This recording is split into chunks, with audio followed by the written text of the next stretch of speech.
You were cleared. So now what? The investigation's over. The charges were dropped, or they were dismissed, or they weren't even laid formally. Someone somewhere decided there was nothing in it. A letter arrived, or a phone call, or maybe it was just silence where the pressure used to be. And you stood there waiting for the world to correct itself. You waited for the calls to come back, for the colleagues who stopped making eye contact to pull you aside and say they are sorry, for the friends who disappeared to reach out to you, for anyone in the system that just put you through hell to acknowledge what happened to you. But none of it came. You were standing in the same wreckage you were standing in the day you were falsely accused. Your career is damaged, your reputation is marked, relationships you built across decades are gone. The only thing that changed is the system moved on. You haven't, because nobody told you how. This guide is for the part that comes after the false allegation, the part nobody prepares you for and nobody talks about. If you're listening to this, you have already survived the allegation itself. What follows is how you start clearing your name in a world that is not going to do it for you. This guide is educational and is drawn from lived experience. It is not legal advice. Always discuss your specific circumstances with your lawyer. For those of you who are new here, this is Stand Again, the lived experience platform for male victims of family violence. Abuse is not limited to one gender, but this channel focuses on the male perspective because it is so often dismissed or misunderstood. If this content helps you, please like, subscribe, and add the words Stand Again into the chat. Those 2 words might just help a victim of family violence find their words. Let's now talk about what it's like to try to clear your name after a false allegation. Here is the first thing that you need to understand. Being cleared does not clear your name. Clearance means an institution decided there was insufficient evidence to proceed. It means a process concluded. It does not mean that your employer was notified. It does not mean that the people in your life who heard the false accusation have now been told the outcome of the investigation. It does not mean that the story that was planted about you has now been corrected. In most cases, nobody corrects anything. The accusation travels fast and loud. The clearance arrived quietly, if it arrived at all. The cultural weight behind this is enormous. People operate on a very simple assumption. Where there is smoke, there is fire. Being investigated is treated as though it somehow is evidence. Being accused is treated as partial guilt. The fact that you were cleared does not override this instinct in most people. They heard something alarming about you, and that alarm is still sitting in their memory. Your clearance letter, if you even have one, does not reach that part of their brain. This means the work of clearing your name falls entirely on you. The system will not do it. The institution that investigated you will not send a follow-up email to your employer or even your social circle saying that the matter is now resolved. Your accuser will certainly not correct the record.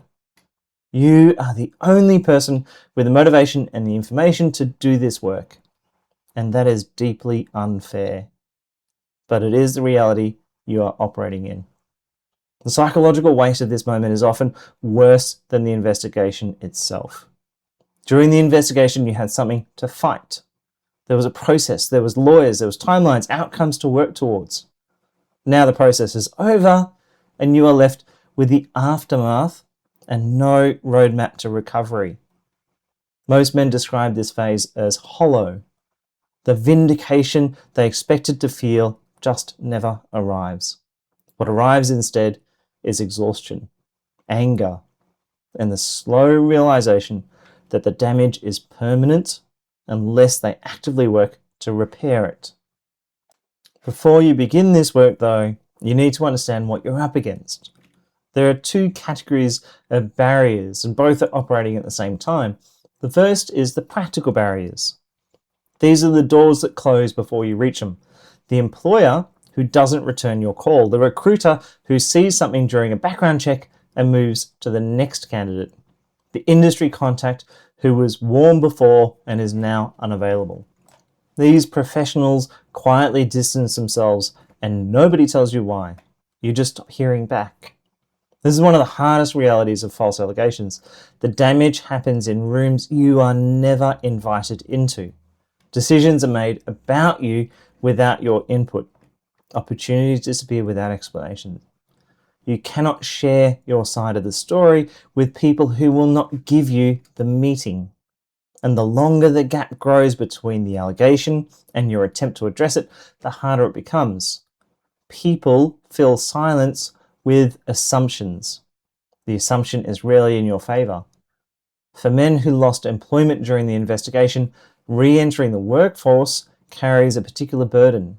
Gaps in a CV invite questions. Referees may be cautious about what they say. Industries that rely on reputation and trust, and most do, treat any association with an allegation as a risk. You are not being assessed on your skills or your track record. You're being assessed on the perceived risk of being associated with you. That calculation happens before you walk through the door. Then there's the cultural barriers. These are harder to see and harder to fight. Anyone who publicly supports a man accused by a woman risks being perceived as someone who does not believe women. That perception carries real social and professional consequences. Your allies may know the truth, but many of them will say nothing just to protect themselves. This is the cultural environment created by 2 decades of legitimate and important advocacy for female victims of violence. That advocacy saved lives and changed systems. It also created a default setting in which allegations from women carry automatic credibility, and any questioning of those allegations is treated as hostility towards women as a group.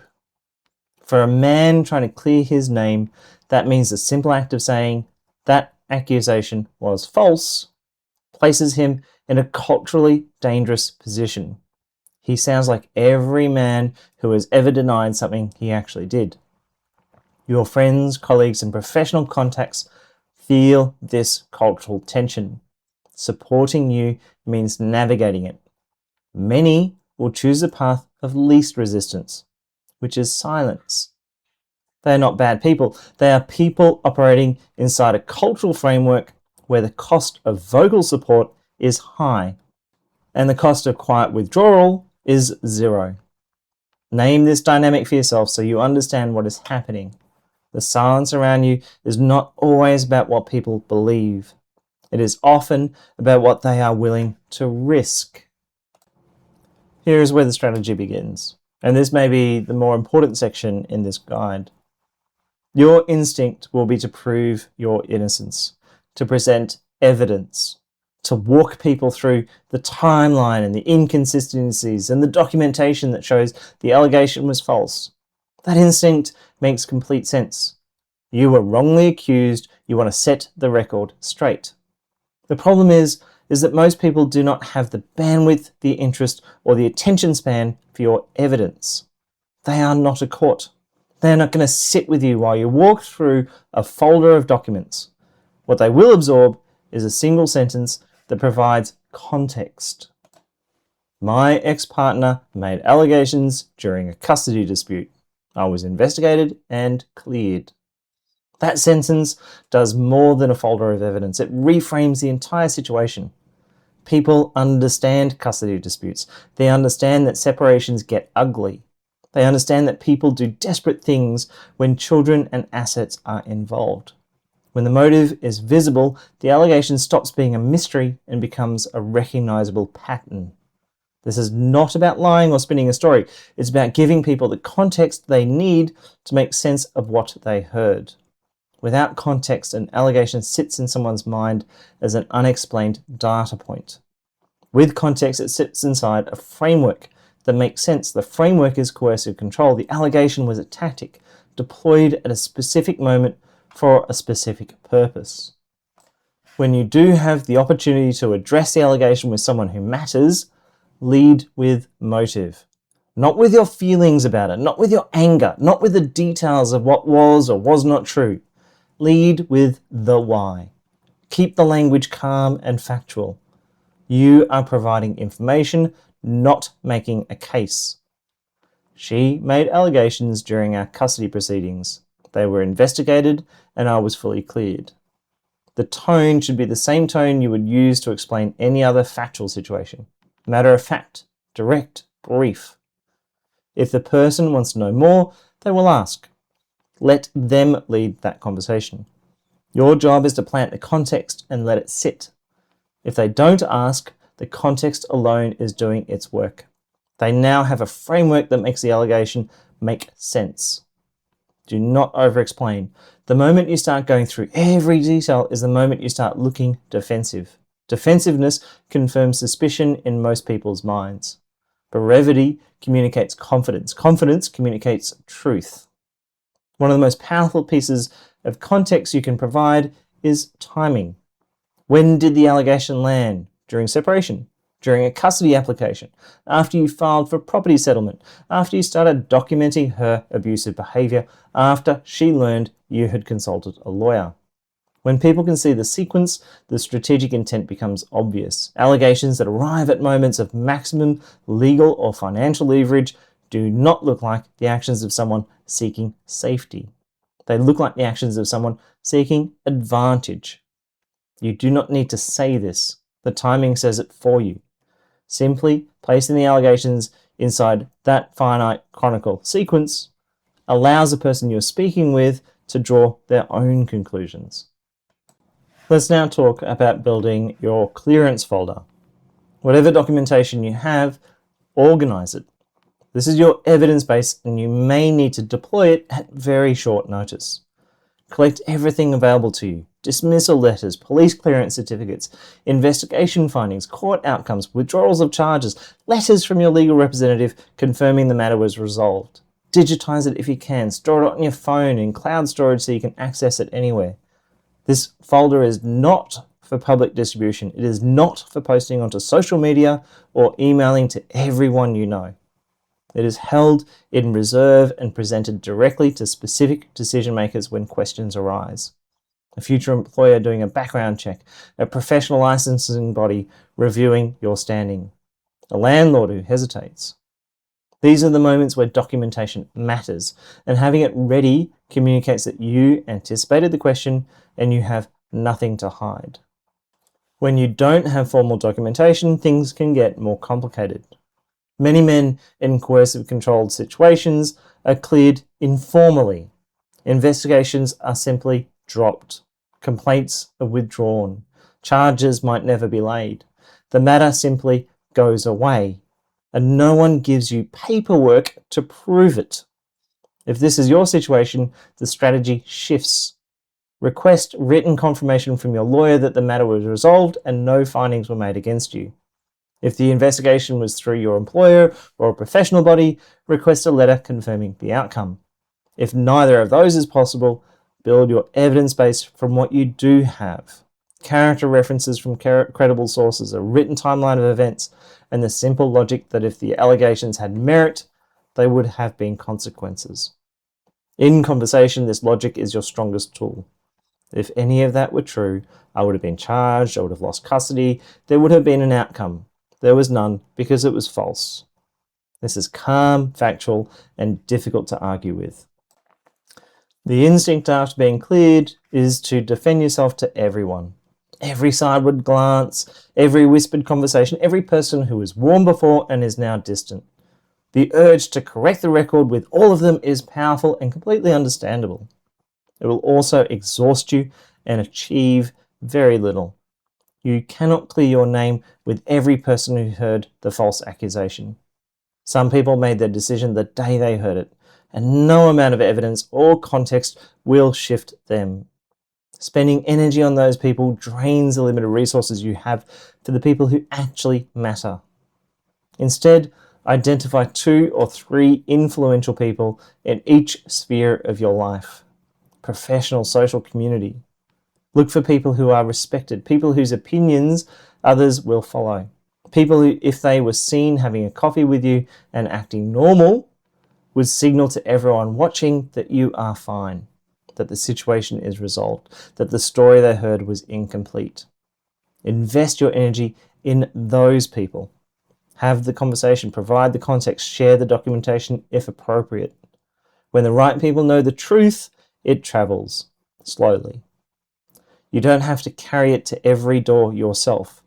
The respected colleague who resumes working with you sends a message to the rest of the team without saying a word. The well-connected friend who invites you to a group event signals to the wider circle that you are welcome.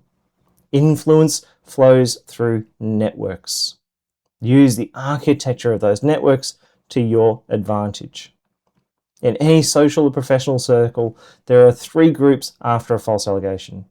People who turned against you, people who stayed, and a large group in the middle who felt confused, uncomfortable, and unsure what to believe. They didn't condemn you, but they didn't reach out either. They went quiet and waited. That middle group is your primary audience. They are reachable. They are open to new information. They are watching to see what happens next. When they see influential people re-engaging with you, when they hear the context of why the allegation was made, when they see you showing up calmly and normally, they can move. Not dramatically, not with an apology or an acknowledgement. They will just quietly resume contact. The invitations come back, the text gets replied, the seat at the table reappears. This is what progress looks like. It's not loud, it's not a moment of public vindication. It's a slow, quiet shift in the room. Watch for it. Recognize it when it happens, because without watching for it, you will assume nothing is changing when everything is. So what do you say when you do get the chance? Many people will never give you the time. That is just the reality. But when someone does give you a window, you cannot waste it relitigating or over-explaining. You need a script. Rehearsed, calm, factual.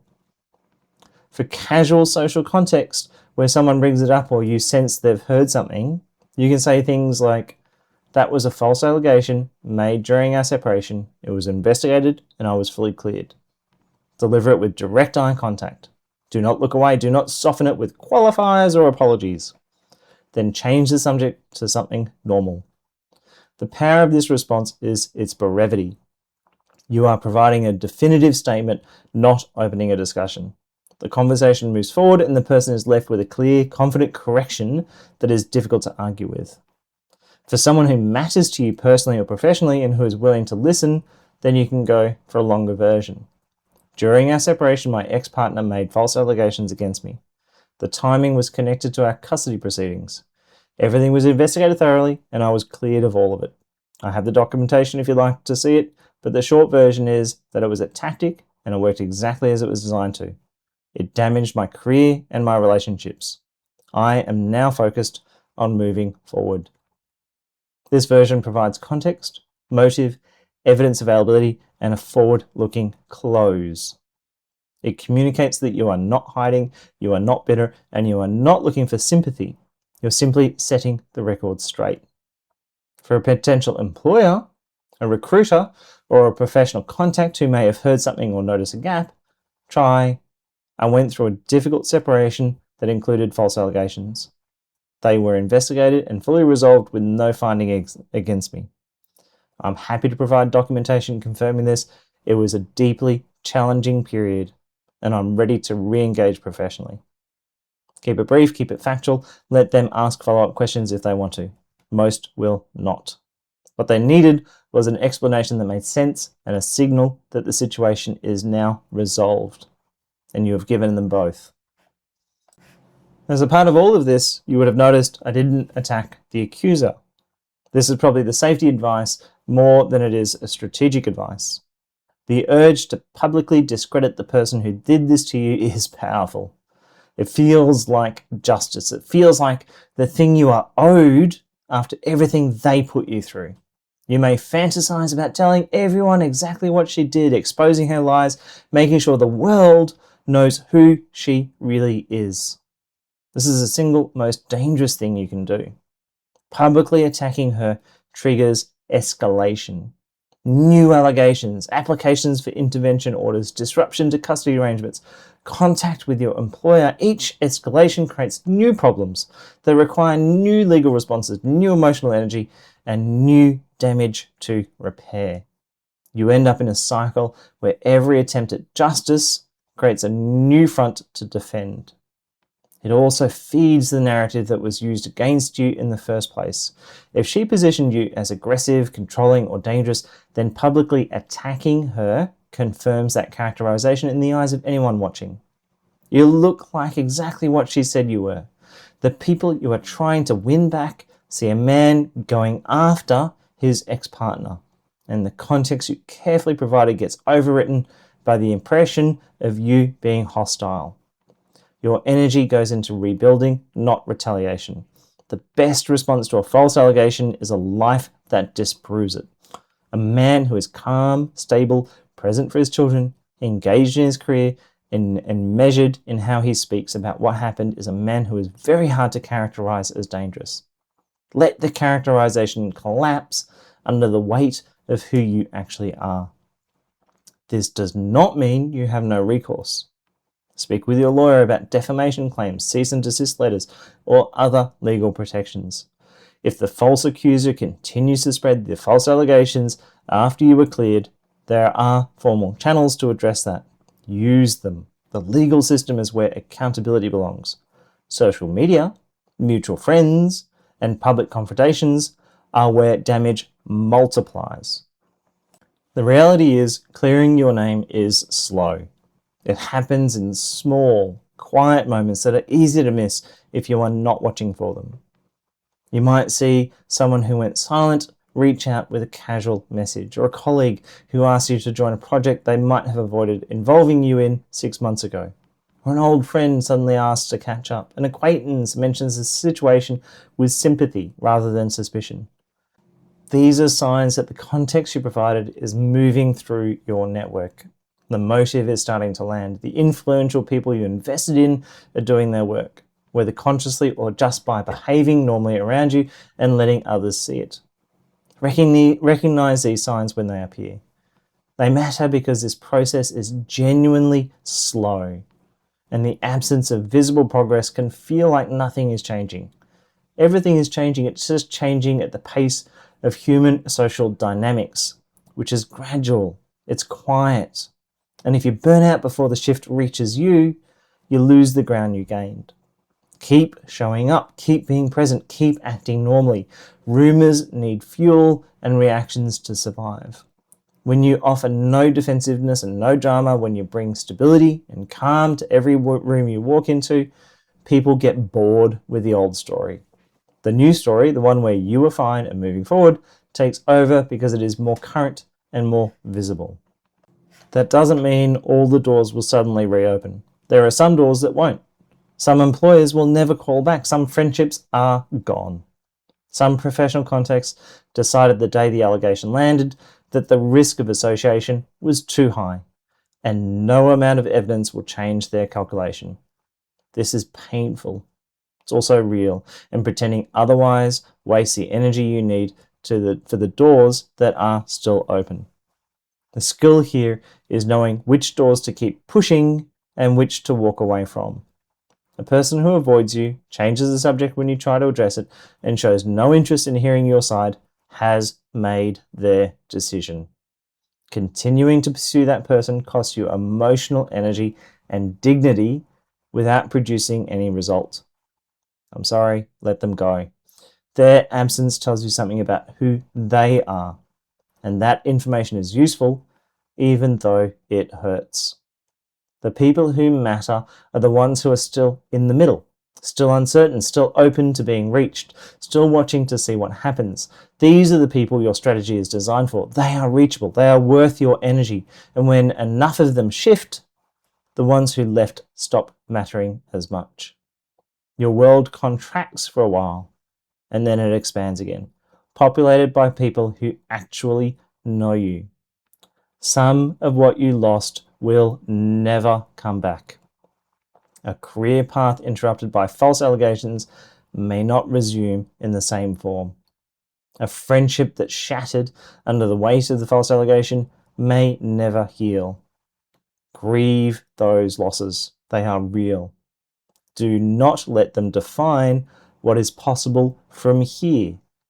The men who recover from this are the men who redirect their energy forward, who build from where they are rather than trying to reconstruct what was. There is also the emotional reality of finally being cleared that needs to be said. Clearance does not undo the trauma of the false allegation. This needs to be said plainly because too many men expect to feel better once the investigation ends, and the absence of relief becomes its own crisis. Falsely accused men experience clinical levels of anxiety, depression, PTSD, and suicidal ideation at rates that mirror those of actual victims of the crimes they were accused of.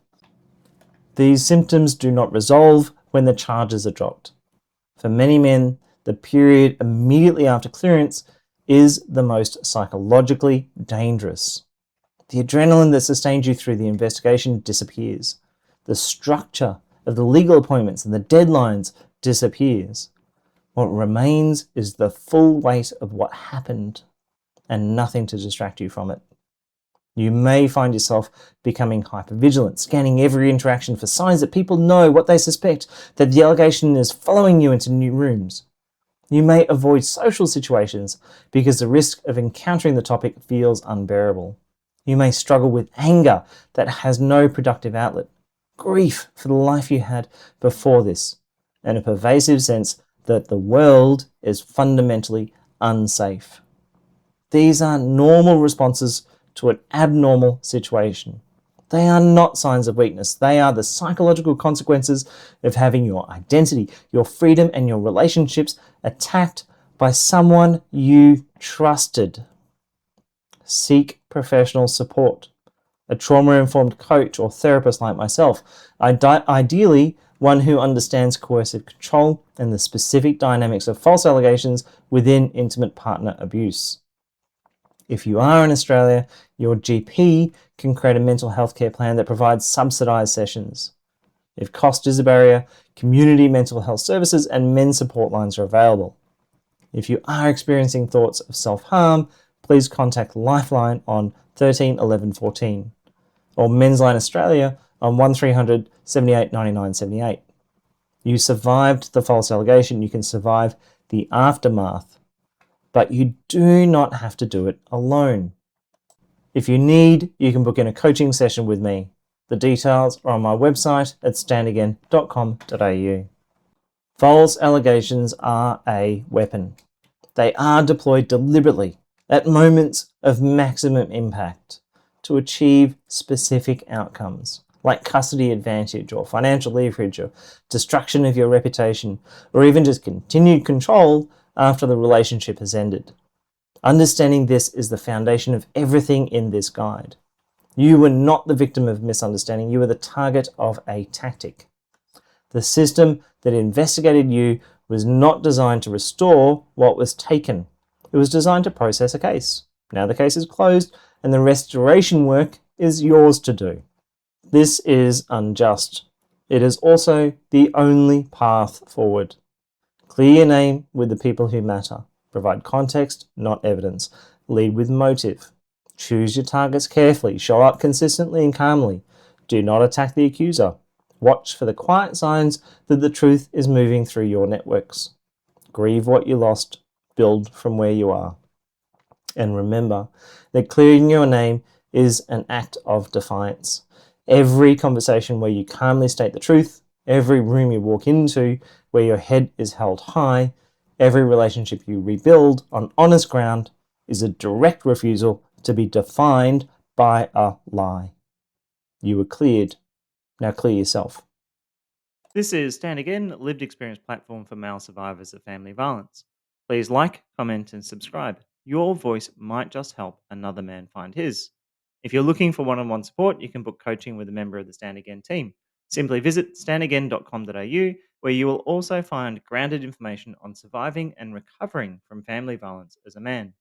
As always, remember, that no matter how many times you've been knocked down, you can stand again.